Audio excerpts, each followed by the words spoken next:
குழந்தைங்களுக்கு ஒரே மாதிரி இல்லாமல் விதவிதமாக ஸ்நாக்ஸ் செஞ்சு கொடுங்க. நல்லா விரும்பி சாப்பிட்றதோட ஜாலியாக இருப்பாங்க. இன்றைக்கி நாம் முட்டை இல்லாமல் 10 விதமான ரொம்ப ரொம்ப ஈஸியாக செய்கிற மாதிரி ஸ்நாக் ரெசிபி தான் பார்க்க போகிறோம். ரெசிபியை பார்க்குறதுக்கு முன்னாடி வீடியோக்கு லைக் பண்ணிவிட்டு சேனலையும் சப்ஸ்கிரைப் பண்ணுங்கள்.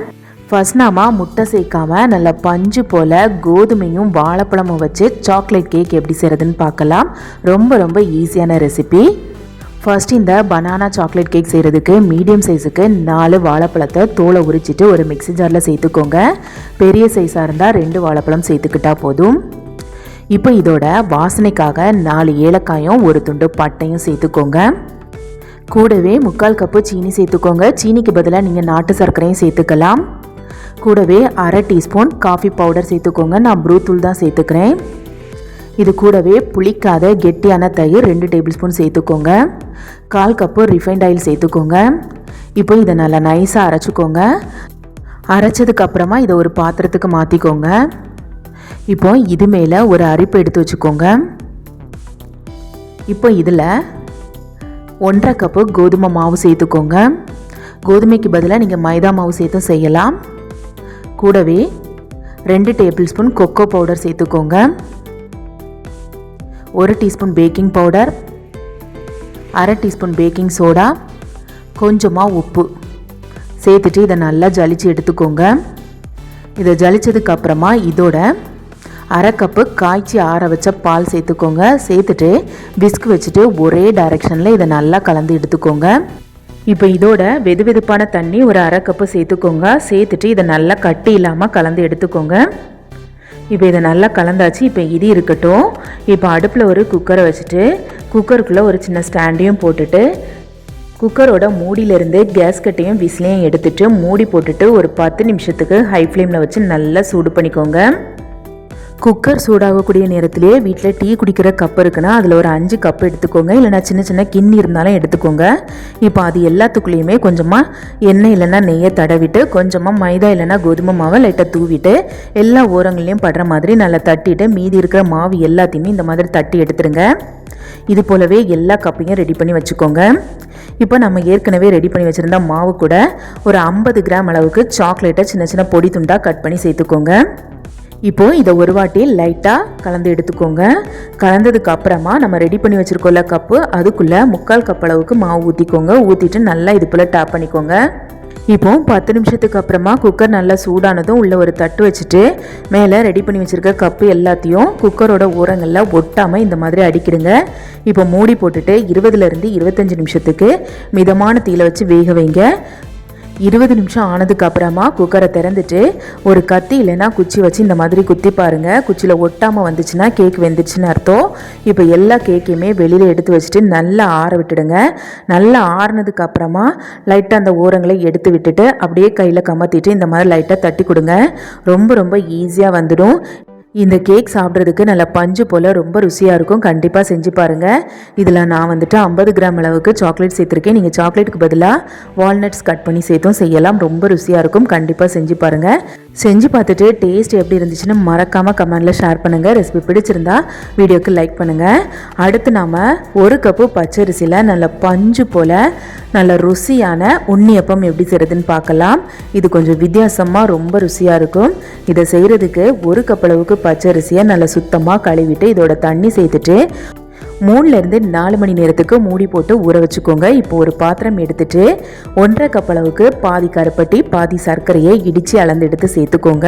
இப்போ இதோட 1 கப்பு தண்ணியும் சேர்த்துட்டு அடுப்பில் வச்சுட்டு இந்த கருப்பட்டி சர்க்கரை ரெண்டுமே முழுமையாக கரையிற வரைக்கும் இதை கலந்து விட்டு கொதிக்க வச்சுக்கோங்க.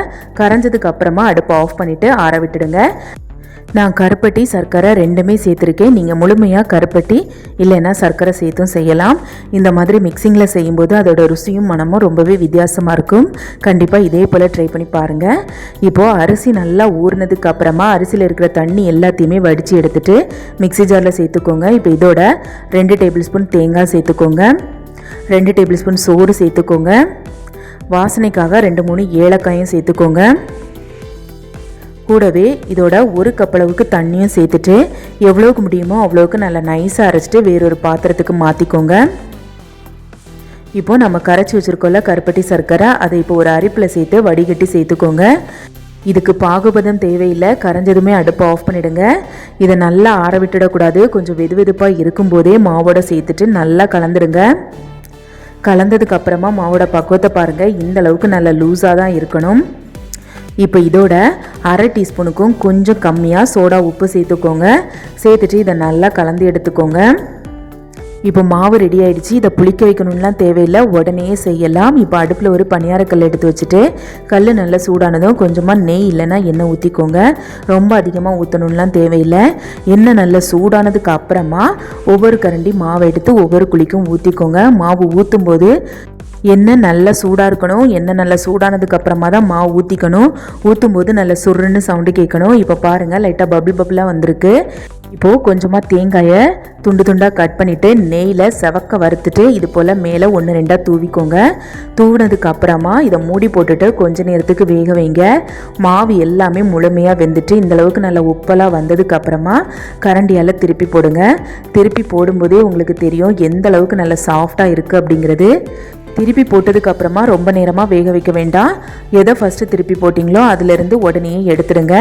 அவ்வளோதான், நல்லா பஞ்சு போல் நல்லா சாஃப்டான பணியாரம் ரெடி. கண்டிப்பாக நான் சொன்னது போல் இதே அளவுகளோடு செஞ்சு பாருங்கள். செஞ்சதுமே காலியாகிடும். திரும்ப திரும்ப செய்ய சொல்லி கேட்பாங்க. ரொம்ப ருசியாக இருக்கும். கண்டிப்பாக செஞ்சு பாருங்கள். ரெசிபி பிடிச்சிருந்தா வீடியோவை லைக் பண்ணுங்கள். அடுத்து நாம் கோதுமை மாவில் நல்ல மொறுன்னு டீ டைம் ஸ்நாக் ரெசிபி தான் பார்க்க போகிறோம். சாப்பிட்றதுக்கு நல்ல மொறுன்னு ரொம்ப ருசியாக இருக்கும். ரொம்ப ஈஸியாக செய்யலாம். இதை செய்கிறதுக்கு ஒரு விரிஞ்ச பாத்திரத்தில் 2 கப் அளவுக்கு கோதுமை மாவை அளந்து எடுத்து சேர்த்துக்கோங்க. கூடவே 1/4 கப்பு ரவை சேர்த்துக்கோங்க. வறுத்த ரவை, வறுக்காத ரவை எது வேணாலும் சேர்த்துக்கலாம். 1/4 கப்பு வெள்ளை எள்ளு சேர்த்துக்கோங்க. 1/4 கப் அளவுக்கு டெசிகேட்டட் கோகோனட் சேர்த்துக்கோங்க. இப்போது ஒரு மிக்ஸி ஜாரில் 1 கப்பு சீனி சேர்த்துக்கோங்க. கூடவே 5-6 ஏலக்காயும் சேர்த்துட்டு எவ்வளோக்கு முடியுமோ அவ்வளோக்கு நல்லா நைஸாக அரைச்சிட்டு ஏற்கனவே எடுத்து வச்சுருக்க பொருட்கள் கூட இந்த சீனி பொடியும் சேர்த்துடுங்க. கொஞ்சமாக உப்பு சேர்த்துக்கோங்க. சேர்த்துட்டு இது எல்லாமே ஒன்று சேர லைட்டாக கலந்துக்கோங்க. இப்போது 1/4 கப் அளவுக்கு நெய் எடுத்துகிட்டு சேர்த்துக்கோங்க. சேர்த்துட்டு எல்லா மாவுலையுமே இந்த நெய் படுற மாதிரி நல்லா விரவிக்கோங்க. விரவுனதுக்கு அப்புறமா கையில் பிடிச்சு பாருங்கள். பிடிக்க வரணும், உதிர்ந்து விட்டால் உதிர்ந்து வரணும். இந்த பக்குவத்துக்கு மாவு இருக்கணும். ஒருவேளை மாவு இந்த பக்குவத்துக்கு இல்லைன்னா தேவைக்கு கூட கொஞ்சமாக நெய் சேர்த்து நல்லா மாவை விரவி எடுத்துக்கோங்க. இந்த பக்கம் வந்ததுக்கு அப்புறமா கொஞ்சமாக தண்ணியை சேர்த்துட்டு சப்பாத்திக்கு விரவி எடுக்கிறது மாதிரி மாவை நல்லா சாஃப்டாக விரவி எடுத்துக்கோங்க. ரொம்ப லூஸ் ஆகிடக்கூடாது. இப்போ பாருங்கள், மாவு கரெக்டாக சப்பாத்திக்கு வரவுன மாதிரி நல்லா சாஃப்டாக இருக்குது. இப்போ இதை ஒரு 3 பகுதியாக கட் பண்ணிக்கோங்க. கட் பண்ணதுக்கு அப்புறமா இதில் ஒவ்வொரு பகுதியாக எடுத்துகிட்டு இந்த மாதிரி கட்டையில் வச்சு சிலிண்டர் ஷேப்புக்கு தேய்ச்சி எடுத்துக்கோங்க. இப்போது ஒரு ஷார்ப்பான கத்தி வச்சு இந்த மாதிரி சைடு வாக்கில் ஒரு 1/2 இன்ச்சு திக்னஸ்க்கு கட் பண்ணிக்கோங்க. பாருங்கள், நான் வீடியோவில் காட்டுறது போல் அதே ஷேப்புக்கு கட் பண்ணிக்கோங்க. கடையில் இந்த ஷேப்பில் தான் இருக்கும். ஒருவேளை உங்களுக்கு இந்த மாதிரி ஷேப்பில் வேண்டாம் அப்படின்னு நினச்சிங்கன்னா உங்களுக்கு விருப்பமான எந்த ஷேப்பில் வேணாலும் நீங்கள் கட் பண்ணிக்கலாம். கட் பண்ணதுக்கு அப்புறமா ஓரங்கள் லைட்டாக வெடிப்பு இருக்கிற மாதிரி இருந்துச்சுன்னா இந்த மாதிரி விரலால் லைட்டாக லெவல் பண்ணிக்கோங்க. இப்போ எல்லாத்தையுமே கட் பண்ணிவிட்டு இந்த மாதிரி ஒரு தட்டில் அடுக்கி வச்சுக்கோங்க. இப்போது இதை பொரிக்கிறதுக்கு தேவையான அளவுக்கு எண்ணெயை கடாயில் வச்சுட்டு மீடியம் ஃப்ளேமில் வச்சு எண்ணெயை நல்லா சூடு பண்ணிக்கோங்க. எண்ணெய் நல்லா சூடானதுக்கு அப்புறமா இந்த மாதிரி ஒன்றொன்னையாக பரத்தி சேர்த்துக்கோங்க. ஒன்றுக்கு மேலே ஒன்றா சேர்த்துக்க கூடாது. இந்த மாதிரி விரிஞ்சு தான் சேர்த்துக்கணும். சேர்த்துட்டு கொஞ்ச நேரத்துக்கு கரண்டி வச்சு கலந்து விடாதீங்க. அது ஓரளவுக்கு நல்லா பொரிஞ்சதுக்கு அப்புறமா அடுத்த பக்கமாக திருப்பி போடுங்க. திருப்பி போட்டதுக்கு அப்புறமா இடையிடையா திருப்பி போட்டு நல்லா பொன்னிறமாக செவந்து வர வரைக்கும் பொரிச்சு எடுங்க. இது நல்லா பொன்னிறமாக செவந்துட்டு மொறுன்னு வரணும். அந்த பக்கம் வர வரைக்கும் பொரிச்சு எடுங்க. இப்போ பாருங்கள், எடுக்கும்போதே உங்களுக்கு தெரியும் நல்லா மொறுன்னு இருக்கணும். மொறுன்னு ஆனதுக்கு அப்புறமா எண்ணெயிலேருந்து எல்லாத்தையுமே வெளியில் எடுத்துட்டு எண்ணெயை நல்லா வடித்து எடுத்துருங்க. இது போலவே மீதி இருக்கிறது எல்லாத்தையுமே கொஞ்சமாக எண்ணெயில் சேர்த்து பொரிச்சு எடுங்க. ஒரே நேரத்தில் மொத்தமாக பொரிச்சு எடுக்கக்கூடாது. இதை பொரிச்சதுக்கு அப்புறமா நல்லா ஆற விட்டுடுங்க. நல்லா ஆறுனதுக்கு அப்புறமா ஏர்டைட்டான டப்பாவில் ஸ்டோர் பண்ணி வைங்க. இது ரொம்ப நாளைக்கு கெட்டு போகாது. ரொம்ப நாளைக்கு வச்சு சாப்பிடலாம். சாப்பிட்றதுக்கு ரொம்ப ருசியாக இருக்கும். நல்லா மொறுன்னு இருக்கும். கண்டிப்பாக செஞ்சு பாருங்கள். ரெசிபி பிடிச்சிருந்தா வீடியோக்கு லைக் பண்ணுங்கள். அடுத்து நாம் வாழைப்பழமும் கோதுமை மாவும் வச்சு பேன் கேக் எப்படி செய்கிறதுன்னு தான் பார்க்க போகிறோம். இது நல்லா சாஃப்டாக ரொம்ப ருசியாக இருக்கும். குட்டீஸ்க்கு கண்டிப்பாக செஞ்சு கொடுங்க. நல்லா விரும்பி சாப்பிடுவாங்க. இதை செய்கிறதும் ரொம்ப ஈஸி. இப்போது இதை செய்கிறதுக்கு இது போல் பெரிய சைஸுக்கு ஒரு வாழைப்பழம் எடுத்துக்கோங்க. நான் செவ்வாழைப்பழம் தான் எடுத்திருக்கேன். நீங்கள் எந்த வாழைப்பழம் வேணாலும் சேர்த்துக்கலாம். பெருசாக இருந்தால் 1 சேர்த்துக்கோங்க, சின்னதாக இருந்தால் 2 சேர்த்துக்கோங்க. இப்போ இதோட 3/4 கப்பு சீனி சேர்த்துக்கோங்க. சீனிக்கு பதிலாக நீங்கள் நாட்டு சர்க்கரையும் சேர்த்துக்கலாம். கூடவே 2 கப்பு கோதுமை மாவு சேர்த்துக்கோங்க. 3/4 டீஸ்பூன் அளவுக்கு baking powder, 1/4 teaspoon baking soda, கொஞ்சமாக உப்பு சேர்த்துக்கோங்க. வாசனைக்காக கொஞ்சமாக வெண்ணிலா எசன்ஸ் சேர்த்துக்கோங்க. எசன்ஸ் சேர்க்க பிடிக்காதவங்க 2 ஏலக்காய் சேர்த்துக்கலாம். கூடவே 1 கப் அளவுக்கு காய்ச்சி ஆற வச்ச பால் சேர்த்துட்டு எவ்வளோக்கு முடியுமோ அவ்வளோக்கு நல்லா ஸ்மூத்தாக அரைச்சிக்கோங்க. இப்போ பேன் கேக்குக்கு மாவு ரெடியாக இருக்குது. மாவோட பக்குவத்தை பாருங்கள், இந்த அளவுக்கு நல்லா ஸ்மூத்தாக இருக்கணும். இப்போது அடுப்பில் ஒரு தோசைக்கல்லை எடுத்து வச்சுட்டு மிதமான தீயில வச்சு சூடு பண்ணிக்கோங்க. கல் நல்லா சூடானதும் லைட்டாக எண்ணெயை தடவிக்கோங்க. தடவிட்டு ஒரு கரண்டி மாவை எடுத்து இந்த மாதிரி ஊற்றிட்டு மிதமான தீயில வச்சு வேக வைங்க. மாவு ஊற்றினதுக்கு அப்புறமா சுற்றி எண்ணெய் நெய் ஏதாவது கொஞ்சம் ஊற்றிக்கோங்க. ஊற்றிட்டு ஒரு பக்கம் வெந்ததும் அடுத்த பக்கமாக திருப்பி போடுங்க. அடுத்த பக்கமாக திருப்பி போட்டுட்டு வெளியில் எடுத்துருங்க. இது போலவே மீதி இருக்கிற எல்லா மாவுலேயும் ஒவ்வொரு கரண்டி மாவு எடுத்து ஒரே ஷேப்பில் செஞ்சுக்கோங்க. திருப்பி போடுறதுக்கு முன்னாடி வேகாத மாதிரி தான் இருக்கும். கவனமாக எடுத்து திருப்பி போடுங்க. ரொம்ப நேரத்துக்கு தோசைக்கல்ல போட்டுடாதீங்க, கறியிடும். அவ்வளோதான், ரொம்ப ரொம்ப சுலபமாக பேன் கேக் ரெடி ஆகிடுச்சு. கண்டிப்பாக செஞ்சு பாருங்கள். இதை தேனோடு சேர்த்து நீங்கள் குழந்தைங்களுக்கு கொடுத்தீங்கன்னா உடம்புக்கும் ரொம்ப ரொம்ப நல்லது. விரும்பி சாப்பிடுவாங்க, திரும்ப திரும்ப கேட்டு வாங்கி சாப்பிடுவாங்க. ஸ்கூல் போகிற குழந்தைங்களுக்கு இதை நீங்கள் ஸ்நாக்ஸாகவும் ரெடி பண்ணி கொடுத்து விடலாம். நல்லா விரும்பி சாப்பிடுவாங்க. இதை செய்கிறதுக்கு அதிகமாக நேரம் எடுக்காது, டக்கு புக்குன்னு வேலை முடிஞ்சிடும். இப்போ பாருங்கள், இதை கட் பண்ணும்போது எந்த அளவுக்கு நல்லா சாஃப்டாக இருக்குது பாருங்கள். முட்டையே வேண்டாம், நல்லா பஞ்சு போல் ரொம்ப ருசியாக இருக்கும். கட் பண்ணிவிட்டு அந்த தேனில் முக்கி சாப்பிட்டிங்கன்னா அவ்வளோ ருசியாக இருக்குங்க. கண்டிப்பாக செஞ்சு பாருங்கள். அடுத்து நாம் ரவையில் நல்ல மொறு மொறுன்னு ஸ்நாக் ரெசிபி தான் பார்க்க போகிறோம். ரொம்ப ரொம்ப ருசியாக இருக்கும். செய்கிறதும் ரொம்ப ரொம்ப ஈஸி. இதை செய்கிறதுக்கு ஒரு கடாயில் 4 கப் அளவுக்கு தண்ணி சேர்த்துக்கோங்க. கூடவே 2 டேபிள் ஸ்பூன் சீனி சேர்த்துக்கோங்க. 1 டேபிள் ஸ்பூன் பெருஞ்சீரகம் சேர்த்துக்கோங்க. கொஞ்சமாக உப்பு சேர்த்துக்கோங்க. தண்ணி நல்லா கொதிச்சதுக்கு அப்புறமா இதோட 1 கப்பு வறுத்த ரவை, வறுக்காத ரவை எது வேணாலும் சேர்த்துக்கலாம். சேர்த்துட்டு நல்லா கரண்டி வச்சு கலந்துடுங்க. சேர்க்கும் போதே இது போல் கலந்து விட்டுட்டே இருங்க. அப்போ தான் இது கட்டிப்படாமல் இருக்கும். இது போல் நல்லா கைவிடாமல் கலந்து எடுத்துட்டு கொஞ்ச நேரத்துக்கு மிதமான தீயில வச்சு வேக வைங்க. கடாயில் ஒட்டாமல் நல்லா உருண்டு திரண்டு இந்த அளவுக்கு நல்லா இறுகி வரும். இந்த அளவுக்கு நல்லா இறுகி வந்ததுக்கு அப்புறமா அடுப்பை ஆஃப் பண்ணிவிட்டு இதை எல்லாத்தையுமே வேறொரு பாத்திரத்துக்கு மாற்றிட்டு நல்லா ஆற விட்டுடுங்க.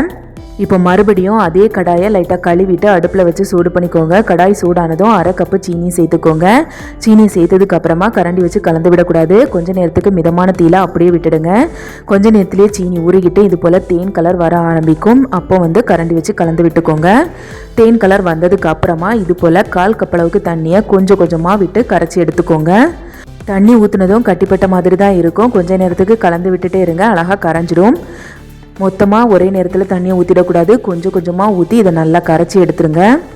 இப்போது இதோட 1 கப் அளவுக்கு நல்லா பொடியாக துருவின தேங்காய் சேர்த்துக்கோங்க. சேர்த்துட்டு இதை நல்லா கலந்து விட்டுக்கோங்க. நான் வறுக்காத தேங்காய் தான் சேர்த்துருக்கேன், நீங்கள் வறுத்த தேங்காய் சேர்த்தும் செய்யலாம். சேர்த்துட்டு இதோடையே கொஞ்சமாக முந்திரி பருப்பும் கிஸ்மிஸ் பழத்தையும் பொடி பொடியாக கட் பண்ணி சேர்த்துக்கோங்க. கூடவே ஒரு ஏத்தம்பழத்தை இந்த மாதிரி பொடியாக கட் பண்ணி சேர்த்துக்கோங்க. இப்போ இது எல்லாமே ஒன்று சேர வர வரைக்கும் நல்லா கலந்து எடுத்துட்டு இதோட 2 டேபிள் ஸ்பூன் நாட்டு சர்க்கரை சேர்த்துக்கோங்க. கூடவே கொஞ்சமாக ஏலக்காய் பொடியும் சேர்த்துக்கோங்க. சேர்த்துட்டு இதை நல்லா கலந்துக்கோங்க.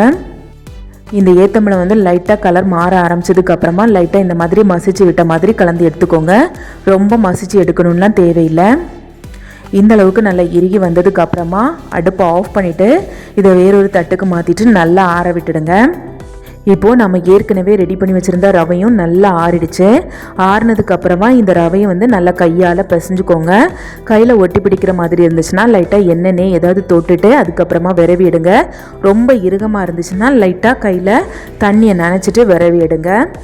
மாவு மாதிரி நல்லா சாஃப்ட் ஆகிற வரைக்கும் இந்த ரவையை நல்லா விரவி எடுத்துக்கோங்க. இப்போது கொஞ்சமாக எடுத்துகிட்டு உருண்டை பிடிச்சிட்டு பூரண கொழுக்கட்டைக்கு விரித்து எடுக்கிற மாதிரியே விரித்து எடுங்க.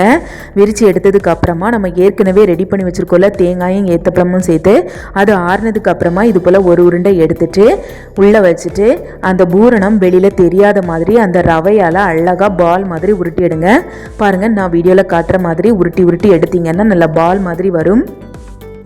இப்போ நான் பால் மாதிரி எடுக்காமல் லைட்டாக தட்டை மாதிரி தட்டி எடுத்திருக்கேன். ரொம்ப தட்டி எடுக்க வேண்டாம்.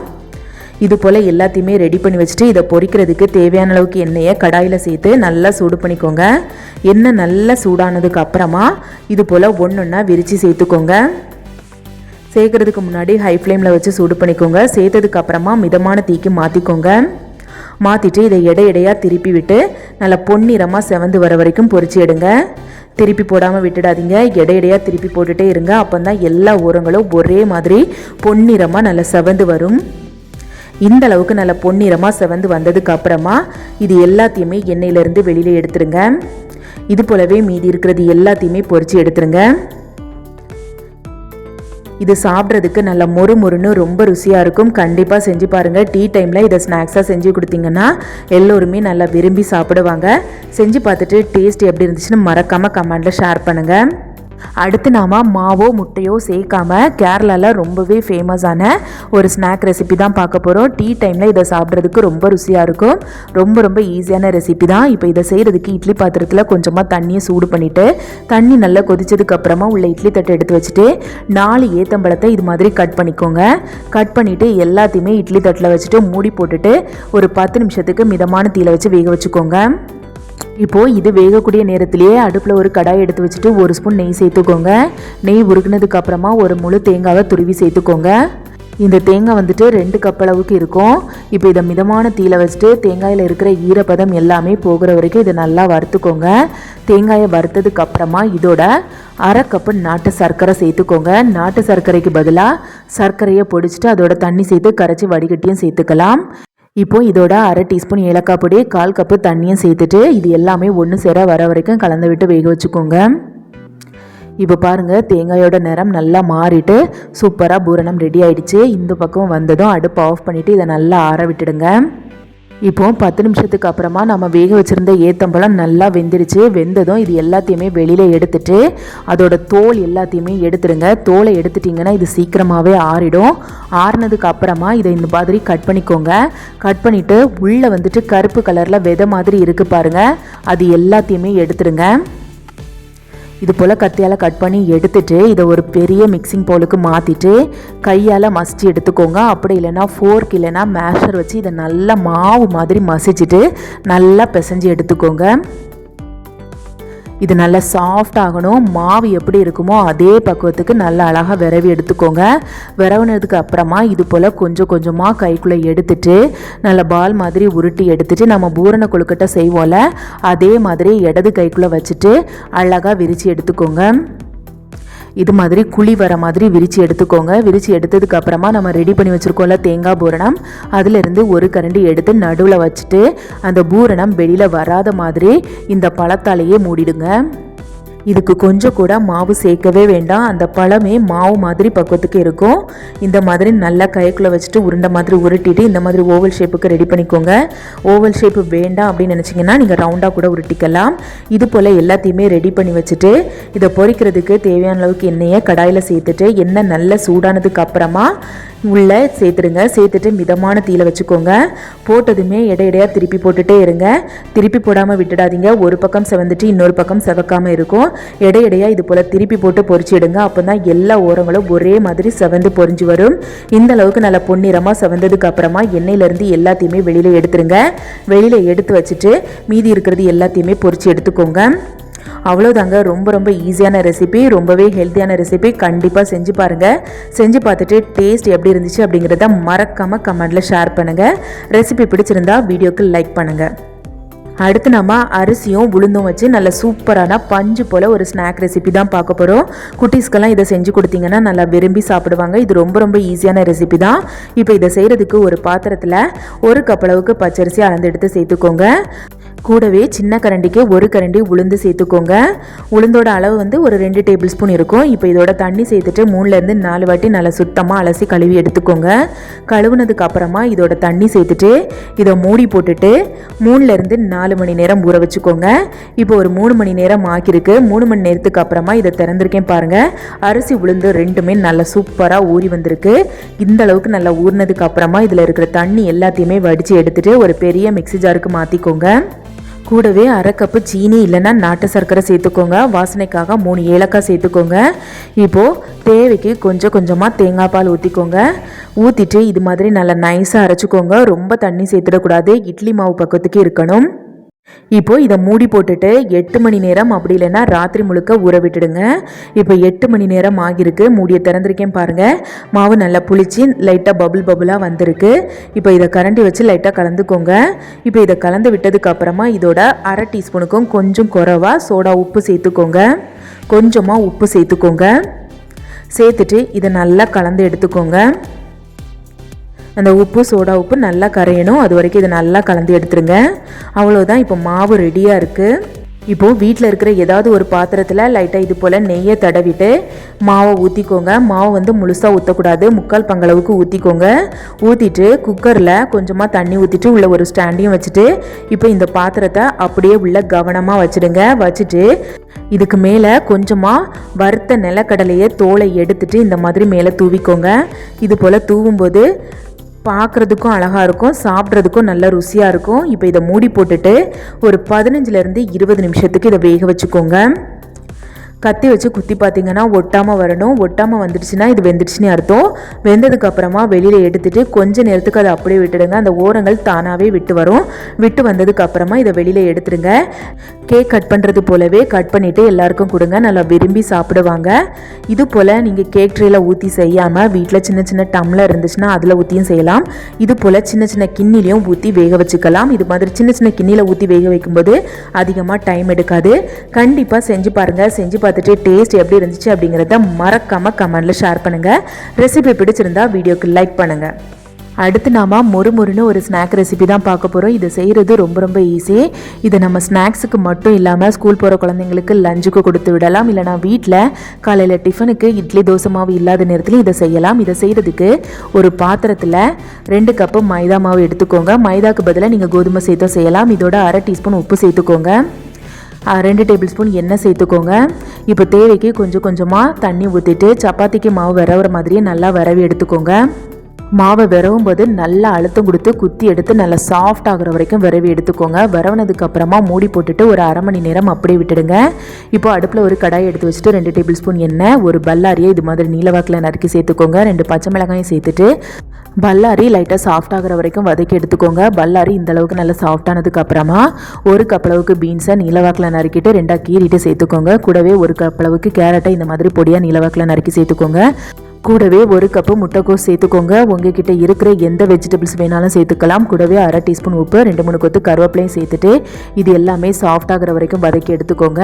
இது ஓரளவுக்கு சாஃப்டானதுக்கு அப்புறமா 1/2 டீஸ்பூன் கரம் மசாலா, 1/2 டீஸ்பூன் நல்ல மிளகு தூளும் சேர்த்துட்டு நல்லா கலந்து எடுத்துக்கோங்க. கலந்ததுக்கு அப்புறமா இதோட நல்ல பழுத்த தக்காளியில் 1 தக்காளியை நீலவாக்கில் நறுக்கி சேர்த்துக்கோங்க. தக்காளி சேர்க்கறதுனால லைட்டாக புளிப்பு சுவை இருக்கும். தக்காளி சேர்க்காமலும் செய்யலாம். தக்காளிக்கு பதிலாக நீங்கள் பாதி எலுமிச்சை பழத்தை பிழிஞ்சு ஊற்றியும் செய்யலாம். இப்போ தக்காளி லைட்டாக சாஃப்ட் ஆகிற வரைக்கும் இதை கலந்து விட்டு வேக வச்சுக்கோங்க. இப்போ அடுப்பை ஆஃப் பண்ணிவிட்டு ஆற விட்டுடுங்க. இப்போ 1/2 மணி நேரத்துக்கு அப்புறமா பாருங்கள் மாவு நல்லா சாஃப்டாக இருக்குது. இப்போ மறுபடியும் லைட்டாக ஒரு வாட்டி பிசைஞ்சு எடுத்துக்கோங்க. பிசைஞ்சு எடுத்துகிட்டு இது போல் கொஞ்சம் கொஞ்சமாக எடுத்து பால் மாதிரி உருட்டி வச்சுக்கோங்க. இப்போ சப்பாத்தி கட்டையில் லைட்டாக மைதா மாவை தூவிட்டு ஒவ்வொரு உருண்டையாக எடுத்துகிட்டு பெரட்டி எடுத்துகிட்டு எவ்வளோக்கு முடியுமோ அவ்வளோக்கு நல்லா ஒல்லியாக தேய்ச்சி எடுத்துக்கோங்க. ரொம்ப கண்ணாடி பக்குவத்துக்கெலாம் தேய்க்க வேண்டாம். ஓரளவுக்கு நம்ம சப்பாத்திக்கு தேய்ச்சி எடுக்கிற மாதிரியே தேய்ச்சி எடுத்துக்கலாம். இப்போ ரெடி பண்ணி வச்சுருக்க ஸ்டஃபிங்கை இந்த மாதிரி ஓரங்களில் வச்சுட்டு அந்த பக்கமாக மூடி விடுங்க, இந்த பக்கமாகவும் மூடி விடுங்க. இது 3 பக்கமும் மூடி விட்டுட்டு கொஞ்சமாக மைதா மாவோட கொஞ்சமாக தண்ணி சேர்த்து கலந்துட்டு அதை பசை மாதிரி ஒட்டி எடுக்கிறதுக்காக ஓரங்கள் எல்லாத்துலேயும் லைட்டாக தடவி விட்டுடுங்க. தடவி விட்டுட்டு இந்த மாதிரி மெதுவாக கவனமாக உருட்டி எடுங்க. உருட்டி எடுக்கும்போது அந்த ஓரங்களை இது போல் லெவல் பண்ணி விடுங்க. அப்போ தான் எல்லாமே பார்க்குறதுக்கு அழகாக லெவலாக ஒரே ஷேப்பில் இருக்கும். இது போலவே எல்லாத்தையும் ஃபஸ்ட்டே ரெடி பண்ணிவிட்டு ஒரு தட்டில் எடுத்து வச்சுக்கோங்க. இப்போது ஒரு விரிஞ்ச கடாய் எடுத்துகிட்டு கொஞ்சமாக எண்ணெய் சேர்த்துக்கோங்க. எண்ணெய் நல்லா சூடானதுக்கு அப்புறமா இது போல் ஒன்றொன்னா விரித்து சேர்த்துக்கோங்க. ஒரே நேரத்தில் உங்கள் கடாயில் எத்தனை வரைக்கும் சேர்த்துக்க முடியுமோ அத்தனை வரைக்கும் சேர்த்துட்டு ஒரு பக்கம் செவந்ததும் அடுத்த பக்கமாக திருப்பி போடுங்க. இது போல் இடையிடையாக திருப்பி போட்டு எல்லா ஓரங்களும் பொன்னிறமாக செவந்து வர வரைக்கும் பொரிச்சு எடுங்க. இது போல் நல்லா பொரிஞ்சதுக்கு அப்புறமா எண்ணெயிலேருந்து வெளியில் எடுத்துருங்க. அவ்வளோதான், நல்ல சுவையான வெஜிடபிள் ரோல் ரெடியாக இருக்குது. கண்டிப்பாக வீட்டில் இதே போல் செஞ்சு பாருங்கள். குட்டீஸ்லேருந்து பெரியவங்க எல்லோருமே கேட்டு வாங்கி விரும்பி சாப்பிடுவாங்க. செஞ்சு பார்த்துட்டு டேஸ்ட் எப்படி இருந்துச்சு அப்படிங்கிறத மறக்காமல் கமெண்டில் ஷேர் பண்ணுங்கள். ரெசிபி பிடிச்சிருந்தா சேனலை சப்ஸ்கிரைப் பண்ணி சப்போர்ட் பண்ணுங்கள். அடுத்து நாம் முட்டை இல்லாமல் கோதுமை மாவும் வாழைப்பழமும் வச்சு பனானா மஃபின் கேக் எப்படி செய்கிறதுன்னு தான் பார்க்க போகிறோம். நல்லா சாஃப்டாக ரொம்ப ரொம்ப ருசியாக இருக்கும். இந்த மஃபின் கேக் செய்கிறதுக்கு மீடியம் சைஸுக்கு 6 வாழைப்பழம் எடுத்துக்கோங்க. நல்லா பழுத்த பழமாக புளிக்காத பழமாக பார்த்து எடுத்துக்கோங்க. நான் எடுத்துருக்கிறது மாவு பக்குவத்துக்கு இருக்கிற பழம் தான். 6 பழத்தையும் பாத்திரத்தில் சேர்த்துட்டு ஃபோர்க்கு வச்சு மசிச்சுக்கோங்க. மிக்ஸி ஜாரில் அரைச்சி செய்கிறத விட இந்த மாதிரி மசிச்சு செய்யும்போது நல்லா ருசியாக இருக்கும். நல்லா நைஸாக பேஸ்ட் மாதிரி மசிக்கணும்னு தேவையில்லை. ஓரளவுக்கு முடிஞ்ச வரைக்கும் நீங்கள் மசிச்சு எடுத்துக்கலாம். இப்போ இதோட 1/2 கப்பு தயிர் சேர்த்துக்கோங்க. 1/2 கப்பு ரிஃபைண்ட் ஆயில், அப்படி இல்லைன்னா தேங்காய் எண்ணெய் சேர்த்துக்கோங்க. சேர்த்துட்டு இது எல்லாமே ஒன்று சேர வர மாதிரி நல்லா கலந்து எடுத்துக்கோங்க. இப்போது ஒரு மிக்ஸி ஜாரில் 1/4 கப் அளவுக்கு சீனி சேர்த்துக்கோங்க. சீனிக்கு பதிலாக நீங்கள் நாட்டு சர்க்கரையும் சேர்த்துக்கலாம். கூடவே வாசனைக்காக 3 ஏலக்காய், ஒரு பெரிய துண்டு பட்டை சேர்த்துட்டு நல்லா நைஸாக பவுடர் மாதிரி அரைச்சிட்டு மசிச்சு வச்சுருக்க வாழைப்பழத்தோடு சேர்த்துருங்க. சேர்த்துட்டு விஸ்கு வச்சுட்டு நல்லா கலந்துருங்க. இந்த சீனி முழுமையாக கரையிற வரைக்கும் இதை நல்லா கலந்து எடுத்துக்கோங்க. இப்போ இதோட 3/4 கப்பு காய்ச்சி ஆற வச்ச பால் சேர்த்துக்கோங்க. சேர்த்துட்டு மறுபடியும் இதை நல்லா கலந்துக்கோங்க. இதை நல்லா கலந்ததுக்கு அப்புறமா இதை ஒரு பக்கமாக வச்சுட்டு இப்போ இன்னொரு பாத்திரம் எடுத்துகிட்டு அது மேலே ஒரு அரிப்பு எடுத்து வச்சுக்கோங்க. இப்போ இதில் 1/2 கப்பு கோதுமை மாவு சேர்த்துக்கோங்க. கூடவே 1 கப்பு மைதா மாவு சேர்த்துக்கோங்க. நீங்கள் முழுமையாக கோதுமை மாவுலையும் செய்யலாம். சேர்த்துட்டு 1/2 டீஸ்பூன் பேக்கிங் சோடா சேர்த்துக்கோங்க. 3/4 டீஸ்பூன் பேக்கிங் பவுடர் சேர்த்துக்கோங்க. 1/4 டீஸ்பூன் உப்பும் சேர்த்துட்டு இதை நல்லா ஜலிச்சு எடுத்துருங்க. ஜலிச்சதுக்கு அப்புறமா ஏற்கனவே ரெடி பண்ணி வச்சுருக்கிறதோட கொஞ்சம் கொஞ்சமாக சேர்த்துட்டு கட்டி இல்லாமல் கரைச்சிக்கோங்க. கொஞ்சமாக மட்டும் தனியாக எடுத்து வச்சுக்கோங்க. மாவோட பக்குவத்தை பாருங்கள், இந்த பக்குவத்துக்கு இருக்கணும். இப்போ கொஞ்ச நேரத்துக்கு இந்த மாவை ஒரு பக்கமாக வச்சுக்கோங்க. இப்போது அடுப்பில் ஒரு குக்கர் எடுத்து வச்சுட்டு உள்ள ஒரு தட்டம் போட்டுட்டு குக்கரோட விசிலையும் கேஸ் கட்டையும் எடுத்துகிட்டு ஒரு 10லேருந்து 15 நிமிஷத்துக்கு ஹை ஃப்ளேமில் வச்சு சூடு பண்ணிக்கோங்க. இப்போது காஃபி குடிக்கிற கப்பு இது போல் ஒரு 5 போல் எடுத்துட்டு அது உள்ள முழுக்க எல்லா ஓரங்களையும் படுற மாதிரி எண்ணெய் இல்லைன்னா நெய்யை தடவிக்கோங்க. இப்போ கொஞ்சமாக கோதுமை மாவு தனியாக எடுத்து வச்சுருந்தோம்ல, அந்த மாவை இந்த கப்போட எல்லா ஓரங்களையும் படுற மாதிரி தூவிட்டு தட்டி எடுத்துடுங்க. அந்த கப்புக்குள்ளே கொஞ்சம் கூட வரமாவு இல்லாத மாதிரி நல்லா தட்டி எடுத்துடணும். தட்டி எடுத்ததுக்கு அப்புறமா நம்ம ரெடி பண்ணி வச்சுருக்க மாவை 3/4 கப் அளவுக்கு ஊற்றிக்கோங்க. மாவோட பக்குவத்தை பாருங்கள், இந்த பக்குவத்துக்கு இருக்கணும். அப்போ தான் இந்த கேக் சாப்பிட்றதுக்கு நல்லா சாஃப்டாக ரொம்ப ருசியாக இருக்கும். கப்பில் ஊற்றுனதுக்கு அப்புறமா இந்த மாதிரி நல்லா டேப் பண்ணிக்கோங்க. கடைசியாக கொஞ்சமாக பாதாம் இல்லைன்னா முந்திரி பருப்பை பொடி பொடியாக கட் பண்ணிவிட்டு மேலே தூவிக்கோங்க. இப்போ 10லேருந்து 15 நிமிஷத்துக்கு அப்புறமா குக்கருக்குள்ளே ஒரு தட்டை வச்சுட்டு ரெடி பண்ணி வச்சுருக்க கப்பு எல்லாத்தையுமே குக்கரோட ஓரங்களில் ஒட்டாத மாதிரி உள்ளே அடுக்கி வச்சுடுங்க. அடுக்கி வச்சுட்டு குக்கரை மூடிடுங்க. மூடிட்டு மிதமான தீயில வச்சுட்டு 20லேருந்து 25 நிமிஷத்துக்கு வேக வச்சுக்கோங்க. 20 நிமிஷத்துக்கு அப்புறமா குக்கரை திறந்துட்டு கத்தி வச்சு குத்தி பாருங்கள். ஒட்டாமல் வந்துடுச்சுன்னா வெந்துடுச்சு. வேகலைன்னா மறுபடியும் கொஞ்சம் நேரம் வேக வச்சுக்கோங்க. நான் மாவு அதிகமாக தான் எடுத்திருக்கேன். நான் மைக்ரோ வேவ்லேயும் செஞ்சுருக்கேன், குக்கர்லேயும் செஞ்சுருக்கேன். நீங்கள் பாதிக்கு பாதி அளவுகளோட மாவு எடுத்து இந்த கேக் செய்யலாம். நல்லா சாஃப்டாக ரொம்ப ருசியாக இருக்கும். கண்டிப்பாக வீட்டில் செஞ்சு பாருங்கள். செஞ்சு பார்த்துட்டு எப்படி இருந்துச்சு அப்படிங்கிறத மறக்காமல் கமெண்டில் ஷேர் பண்ணுங்கள். பாருங்கள் எந்த அளவுக்கு நல்லா சாஃப்டாக இருக்குது. ரெசிபி பிடிச்சிருந்தா வீடியோவை லைக் பண்ணுங்கள். அடுத்து நாம் வீட்டில் இருக்கிற பொருட்களை வச்சு ரொம்ப ரொம்ப ஹெல்த்தியான லட்டு ரெசிபி தான் பார்க்க போகிறோம். இந்த லட்டு சாப்பிட்றதுக்கு நல்லா சாஃப்டாக ரொம்ப ரொம்ப ஹெல்த்தியாக இருக்கும், ரொம்பவே ருசியாக இருக்கும், ரொம்பவே ஈஸியான ரெசிபி. இதை செய்கிறதுக்கு ஒரு உலக்கு வீட்டில் சாப்பாட்டுக்கு யூஸ் பண்ணுற அரிசியை அளந்து எடுத்துக்கோங்க. இப்போ இதோட தண்ணி சேர்த்துட்டு அரிசியை நல்லா சுத்தமாக கழுவி எடுத்துக்கோங்க. அரிசியை 2-3 தண்ணி மாற்றி அலசி நல்லா சுத்தமாக கழுவுனதுக்கு அப்புறமா சுத்தமான துணியில் இந்த அரிசி எல்லாத்தையுமே பரத்திட்டு 20லேருந்து 30 நிமிஷத்துக்கு ஃபேனுக்கு கீழே காய வச்சுக்கோங்க. வெயிலில் காய வைக்க முடிகிறவங்க வெயிலில் கூட காய வச்சு எடுத்துக்கலாம். வெயிலில் காய வைக்கும்போது 10 நிமிஷத்துலேயே காஞ்சிடும். காஞ்சதுக்கு அப்புறமா இது எல்லாத்தையுமே ஒரு பாத்திரத்தில் எடுத்து வச்சுக்கோங்க. இப்போ அடுப்பில் ஒரு கடாய் எடுத்து வச்சு கடாய் சூடானதோ அரிசி எல்லாத்தையுமே போட்டுட்டு மிதமான தீயில வச்சுட்டு அரிசி நல்லா பொடுன்னு பொரிஞ்சு பொன்னிறமாக செவந்து வர வரைக்கும் பொரிச்சு எடுத்துக்கோங்க. பாருங்கள், இது போல் பொன்னிறமாக செவந்து அடுப்பை ஆஃப் பண்ணிட்டு இது எல்லாத்தையுமே நல்லா ஆற விட்டுடுங்க. இப்போது சர்க்கரையை நல்லா பொடியாக இடித்து எடுத்துட்டு 1/2 கப் அளவுக்கு அளந்து எடுத்து ஒரு பாத்திரத்துக்கு போட்டுக்கோங்க. கூடவே 1/2 கப்பு தண்ணியும் சேர்த்துட்டு இதை அடுப்பில் எடுத்து வச்சுட்டு இந்த சர்க்கரை முழுமையாக கரைகிற வரைக்கும் கலந்து விட்டு கொதிக்க வச்சுக்கோங்க. இதுக்கு பாகுபதம் எதுவுமே தேவையில்லை. இப்போ வறுத்து ஆற வச்சுருந்த அரிசி நல்லா ஆறினதுக்கு அப்புறமா மிக்ஸி ஜாரில் சேர்த்துக்கோங்க. கூடவே 1/2 கப் அளவுக்கு வறுத்த நிலக்கடலை சேர்த்துக்கோங்க. தோல் எடுக்கணும்னு தேவையில்லை. கூடவே 1/4 கப் அளவுக்கு பொரிக்கடலை சேர்த்துக்கோங்க.